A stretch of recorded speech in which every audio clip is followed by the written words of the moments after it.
In the icy wilderness of the Arctic, few places are as enigmatic as Greenland. A landmass larger than most nations, yet home to fewer people than a small town.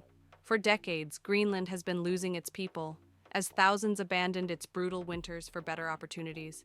But now, global superpowers are turning their eyes to this frozen frontier, and they're not just watching. Beneath its endless ice lies a buried fortune. Rare minerals essential for the world's most powerful industries, newly emerging trade routes, and a military stronghold in a rapidly shifting geopolitical landscape. The US, China, and Russia aren't just interested, they're making moves. But what triggered this sudden race? How did an isolated Arctic island become the key to economic and military dominance? And in this high-stakes fight, who will emerge victorious? Let's uncover the hidden battle for Greenland and how this icy land could reshape the world order for decades to come.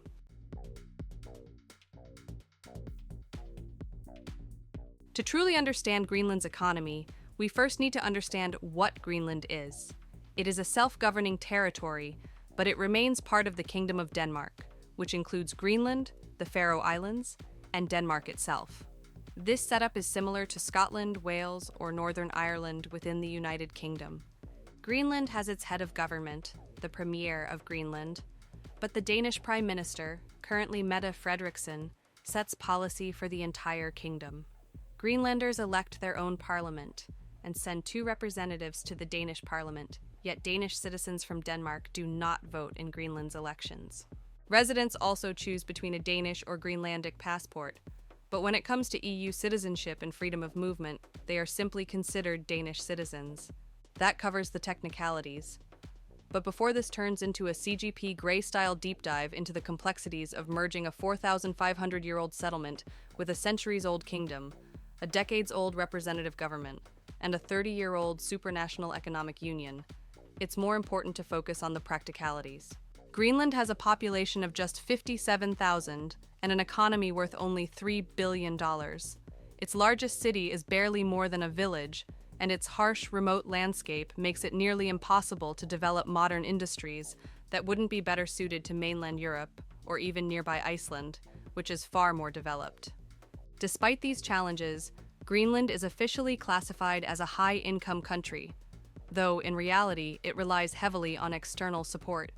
Its largest industry? Government administration, primarily funded by transfers from Denmark. Nearly half of Greenland's workforce is employed by some level of government, an excessive figure even for a large nation. But in a small, relatively simple economy like Greenland's, this is essentially just rebranded welfare. Denmark also supports Greenland by subsidizing private store chains to operate in its ultra-remote towns, while Greenland Air runs government-funded routes to connect even smaller, isolated settlements, places where a city of 25,000 people is considered too crowded.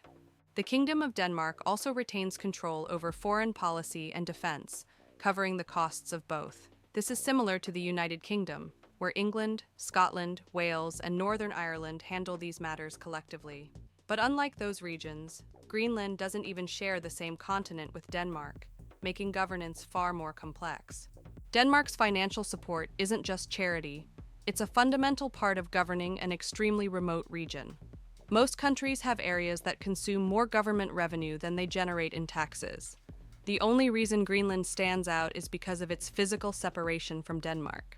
The long-term goal is to gradually reduce this dependency as Greenland develops alternative economic models to sustain itself. Some even push for full independence. But progress has been slow, because realistically, it's nearly impossible for such a small, isolated, and barren nation to build industries that can sustain its high-income status. The real reason we're discussing Greenland is because of renewed US interest in acquiring the territory, by seemingly any means necessary. On the surface, it sounds like the world's most powerful nation is trying to claim the geopolitical equivalent of a dependent child, still relying on parental support. At first glance, it hardly seems worth straining strategic relationships with Denmark, an EU member and a NATO ally. But to be fair, there are reasons why the US sees value in this otherwise unremarkable economy. The first is resources. Greenland is a vast, untapped landmass rich in rare earth metals, precious stones like rubies and sapphires, and of course, oil and natural gas. But there's a big difference between having resources and being able to extract them profitably. Despite extensive surveys revealing valuable mineral deposits, Greenland has virtually no mining industry. The country's only active mine extracts anorthosite, a mineral used for rock wool insulation. The real problem? The climate is brutal, the distances are enormous, and the workforce is too small. Extracting these resources at scale is a massive challenge. Some of these obstacles could be solved with heavy infrastructure investments and fly-in mining labor.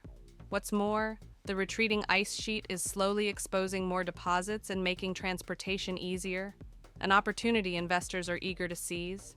But all of this has to be balanced against the local population, which won't be thrilled about their country turning into a remote mining colony. Another major factor? Location.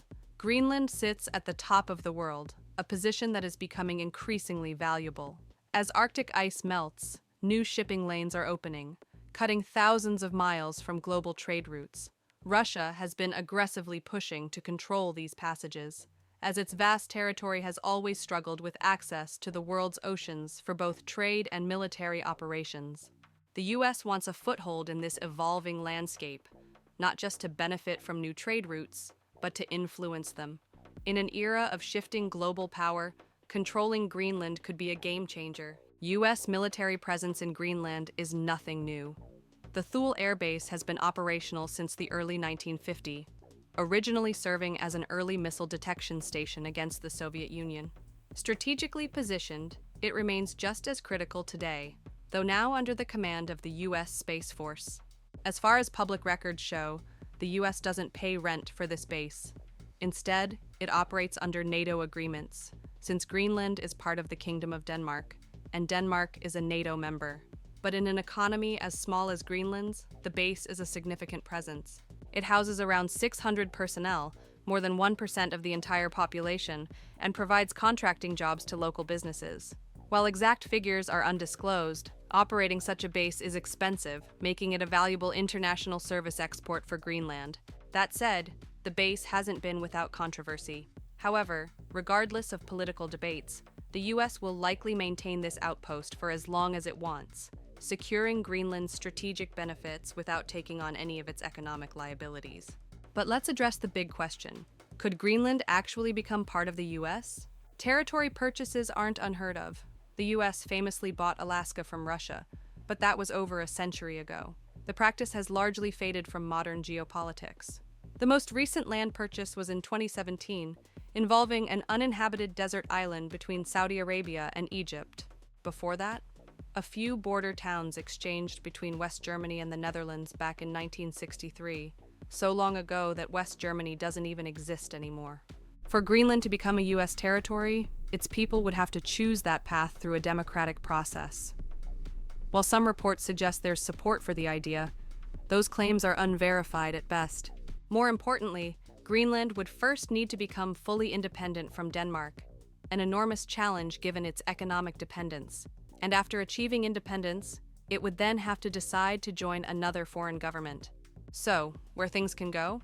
Well, Greenland is a land of extremes, a massive territory with a minuscule economy, a high-income society built on external support, and a strategic location that has drawn the attention of the world's most powerful nations. While it remains deeply tied to Denmark, the growing interest from the US, China, and Russia signals that Greenland's future is far from settled. The challenge ahead is whether it can carve out a path to greater economic independence, leveraging its resources and geopolitical position, without sacrificing the quality of life for its people. Will it become a thriving hub of Arctic commerce, a battleground for global superpowers, or simply remain a small but stable outpost within the Danish kingdom? Only time will tell, but one thing is certain. In the rapidly changing world of geopolitics and global economics, even the most remote places can become the center of the next big power play.